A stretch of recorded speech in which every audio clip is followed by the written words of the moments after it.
Saudari-saudara yang terkasih, hidup itu seperti sebuah perjalanan. Saya senang naik gunung, dan itu salah satu hal yang harus saya tahan untuk tidak saya lakukan karena masa pandemi. Kalau kita pernah naik gunung atau melihat orang yang sedang naik gunung, setidaknya juga dari pengalaman saya ada 3 situasi yang juga menggambarkan bagaimana perjalanan hidup kita sering terjadi di dunia ini. Yang pertama adalah perjalanan naik gunung ketika masih diterangi oleh cahaya matahari. Sebuah perjalanan di mana kita tahu titik awal kita di mana, kita tahu medan seperti apa yang akan kita lalui, dan kita juga tahu ujungnya di mana. Dalam kehidupan itu yang selalu kita harapkan. Kita tahu startnya dari mana, kita tahu prosesnya bagaimana, dan kita tahu di mana kita nanti akan berhasil mencapai tujuan yang kita harapkan. Itu situasi pertama. Situasi kedua adalah ketika malam sudah tiba. Ketika malam sudah tiba dan cahaya diterangi oleh situasi diterangi oleh bintang dan bulan, maka walaupun agak samar-samar, kita masih bisa melihat, oh tadi saya berangkat dari sana. Titik awalnya masih kelihatan. Walaupun samar-samar, kita masih bisa melihat, oh kira-kira jalannya akan berbatu, akan menanjak, atau akan ada pepohonan. Walaupun masih samar-samar, kita juga masih bisa melihat, oh titik akhirnya di sana. Oh puncak gunungnya kelihatan. Seperti dalam hidup seringkali walaupun tidak semua jelas, kita samar-samar bisa memperkirakan. Oh tadi saya sudah jalan dari titik A, sudah sampai ke tempat ini.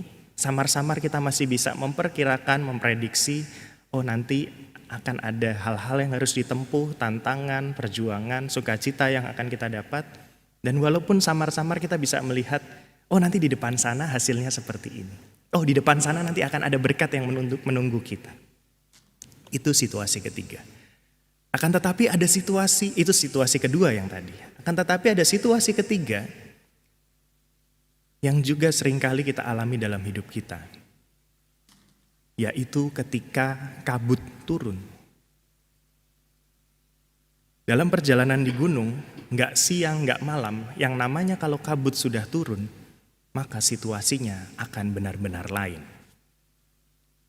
Kita sudah tidak bisa melihat titik awal perjalanan kita, karena memang tidak kelihatan, tertutup oleh kabut. Bahkan kita tidak bisa melihat nanti akhirnya, titik akhirnya di mana. Karena kabut itu, yang hanya bisa kita lihat adalah 5 langkah ke belakang dan jarak pandang 5 langkah ke depan. Itu yang masih bisa kita lihat. Seperti dalam kehidupan, kerap kali kabut kehidupan itu turun di dalam hati kita, di dalam diri kita, di dalam keluarga kita, di dalam komunitas kita. Di mana kita tidak lagi bisa melihat titik awal kita tadi dari mana ya. Karena sedemikian situasinya berubah karena ada kabut kehidupan. Kita bahkan tidak bisa melihat, terus aku harus melangkah kemana ya kira-kira dalam situasi hidup penuh kabut kehidupan. Bahkan kita pun bingung untuk melangkah, karena kita hanya tahu 5 langkah ke depan dan 5 langkah ke belakang. Yang kerap kali membuat kita enggan, apakah aku harus melangkah lagi, ataukah aku diam saja?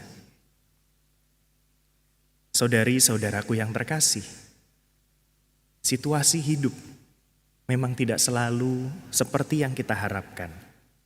Seperti 3 ilustrasi saya di awal tadi. Bisa terang, bisa samar-samar, bahkan bisa gelap sekalipun. Kiranya sabda Tuhan pada hari Minggu ini, di hari Minggu biasa yang ke-13, bisa menjadi sebuah siraman rohani, inspirasi kehidupan bagi kita.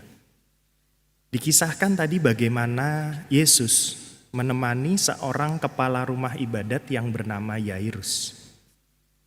Kepala rumah ibadat dalam tradisi Yahudi itu mempunyai posisi yang cukup tinggi di masyarakat.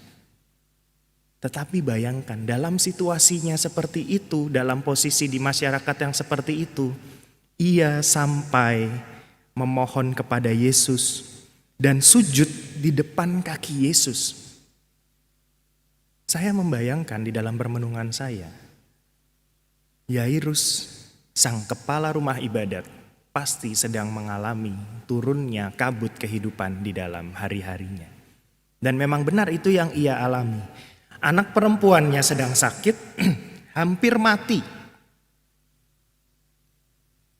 Kemudian Yesus tidak berkata apa-apa, hanya pergi menemani Yairus menuju ke tempat anaknya.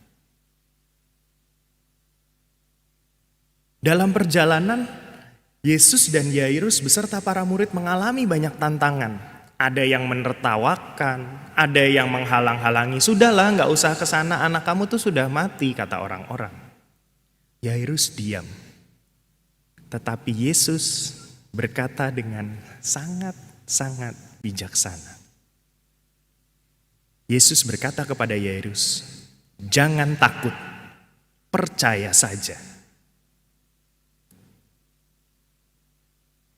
Mari di dalam hati sekarang kita sebutkan kata-kata Yesus itu kepada kita. Kita bayangkan Yesus ada di depan kita dan berkata kepada kita, "Jangan takut, percaya saja." Dan kita tahu akhir dari cerita ini bahwa keputusan Yairus untuk tidak takut, keputusan Yairus untuk tetap percaya, membawa kesembuhan bagi anaknya. Membawa keselamatan bukan hanya untuk dirinya tetapi untuk orang-orang di sekitarnya. Kiranya kenapa Yesus berkata seperti itu? Karena Yesus tahu bahwa Allah senantiasa memberikan keselamatan kepada manusia. Seperti dikatakan dalam bacaan pertama. Dalam kitab kebijaksanaan dikatakan Allah menciptakan segala sesuatu supaya ada dan supaya makhluk-makhluk jagat menemukan keselamatan. Dengan keyakinan itu, Yesus bisa berkata kepada Yairus, "Jangan takut, percaya saja karena akan ada keselamatan di dalam hidup." Walaupun tidak mudah, walaupun ada yang menghalang-halangi, walaupun ada yang menertawakan. Pertanyaannya bagi kita sekarang, bagaimana cara kita untuk percaya? Kita belajar dari Yairus. Yairus percaya dengan menunjukkan sebuah tindakan nyata. Bayangkan kalau ketika Yairus bertemu orang-orang yang mengejeknya, orang-orang yang menghalang-halanginya, orang-orang yang menertawakannya, kemudian Yairus berhenti. Yairus tetap berjalan karena tahu ada Yesus di situ. Yesus yang senantiasa membisikkan ke dalam hatinya, "Jangan takut, percayalah." Sehingga kita tahu di balik ungkapan jangan takut dan percaya, kita tidak diam saja. Kita tetap berjalan, walaupun kita mungkin hanya tahu 5 langkah ke depan, tapi kita tetap berjalan. Di dalam situasi yang sulit ini, di tengah masa pandemi, di tengah situasi yang tidak mudah, saudari-saudara kita sakit atau bahkan kita sedang sakit, pemasukan keluarga menjadi terganggu, berkurang, bahkan hilang. Hari ini Yesus mengajak kita supaya kita jangan takut dan percaya, tetapi bukan diam. Kita jangan takut dan percaya dengan tetap berjalan, seperti dikatakan di dalam bacaan kedua. "Hendaklah sekarang ini kelebihanmu mencukupkan kekurangan orang-orang kudus, agar kelebihan mereka kelak mencukupkan kekuranganmu, supaya ada keseimbangan." Apakah kemudian kita yang tidak mengalami situasi sulit lalu diam saja? Apakah kita kemudian yang mengalami situasi sulit kemudian diam saja? Bukan itu maunya Yesus. Ketika Yesus berkata, "Jangan takut dan percayalah," kita diajak untuk berbagi dan saling memperhatikan satu sama lain. Pernahkah kita menyapa saudara kita yang sedang sakit?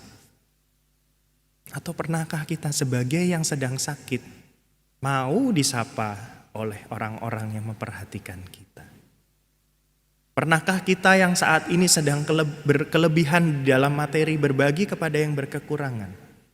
Pernahkah kita yang saat ini memang kenyataannya sedang kurang, dengan besar hati mau menerima bantuan dari orang lain? Situasi seperti itulah yang membuat kita tetap berjalan dengan semangat yang sama. Jangan takut, percayalah. Karena situasi itu kerap kali sangat membantu kita ketika kita sulit melihat jalan Tuhan. Ketika kita tidak mengerti apa sih rencana Tuhan atas hidupku. Kan tetapi ketika kita berani tetap berjalan dengan sebuah keyakinan, bisikan Yesus di hati kita, jangan takut, percayalah. Di situ keselamatan akan datang. Karena kita selalu percaya, hati kita percaya dan kita selalu percaya akan penyertaan Tuhan. Saat ku tak melihat jalanmu, saat ku tak mengerti rencanamu, namun tetap ku pegang janjimu, pengharapanku hanya padamu.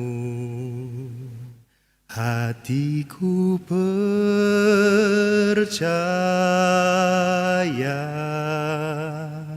hatiku percaya,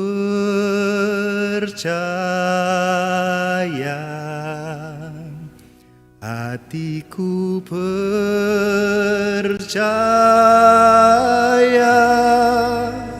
selalu ku percaya.